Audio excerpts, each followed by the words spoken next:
राजनीति में गजल के माध्यम से जैसी चोट की जाती है वैसी चोट कोई दुष्यंत कुमार से सीखे।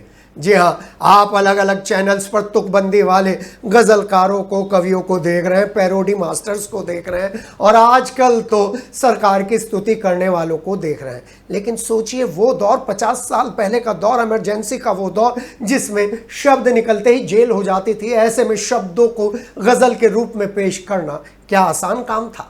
पटना का मैदान आज भी याद आ रहा है, तब भी याद आता था। तब जयप्रकाश नारायण थे, आज राहुल गांधी थे, लेकिन इन दोनों के बीच में खड़े हैं दुष्यंत कुमार। 1 सितंबर 1933 को पैदा हुए दुष्यंत कुमार ने जब ये कहा कि मैं जिसे ओढ़ता बिछाता हूं वो गजल आपको सुनाता हूं, तो किसी ने उनको सीरियस नहीं लिया। लेकिन फिर एक छोटी सी किताब आई, साए में धूप, और साए में धूप के जरिए उन्होंने जिस तरीके का तंज भारतीय राजनीति, भारतीय राजनेताओं और व्यवस्थाओं पर कसा, उसके बाद इतिहास दर इतिहास बनता चला गया। तू किसी रेल सी गुजरती है, मैं किसी पुल सा थर्राता हूं। जी हां, ये गजल की 2 लाइनें जब लिखी थी दुष्यंत कुमार ने, तो खुद दुष्यंत कुमार को भी नहीं मालूम था कि ये व्यवस्था पर चोट है, क्योंकि जब भी कोई व्यवस्था निकलती है तो आम आदमी हिल जाता है। तुम्हारे पांव के नीचे जमीन नहीं, कमाल है, फिर भी तुम्हें यकीन नहीं। इन कविताओं के जरिए, इन पंक्तियों के जरिए, इन कविता भी कह सकते हैं लेकिन थी ये गजल, इस गजल के जरिए उन्होंने आम आदमी को बताने की कोशिश की। इमरजेंसी का पीरियड है, बिजली नहीं आती है, अमेरिका का दबाव है, अमेरिका का अनाज है, और फिर भी तुम्हें यकीन नहीं है, तब भी तुम स्वदेशी की तरफ नहीं बढ़ते।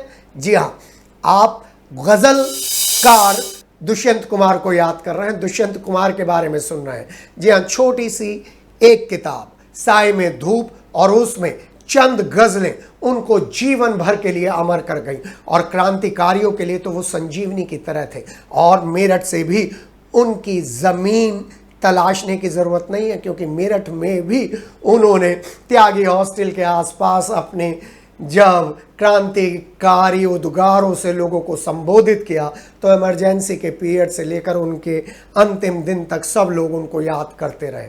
उस सिरफिरे को यूं नहीं बदल सकोगे आप, वह आदमी नया है मगर सावधान है। आज भी क्या ये 4 लाइनें फिट नहीं बैठती?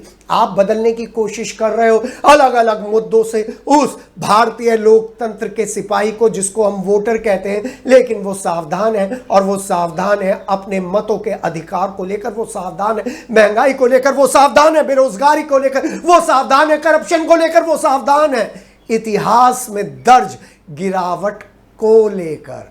जी हाँ, जब भी गरजते थे दुष्यंत कुमार तो ऑफिसेस की फाइलें हिलने लगती थी, सरकारें हिलने लगती थी, और वो जो बेचैनी थी दुष्यंत कुमार की, वो बेचैनी कहती थी, आज ये दीवार पर्दे की तरह क्यों हिलने लगी? शर्त ये थी कि बुनियाद हिलनी चाहिए। क्या आज़ादी के इतने सालों के बाद भी बुनियाद हिली है? क्या उस पर चोट हुई है? जी हाँ, यही सबसे बड़ी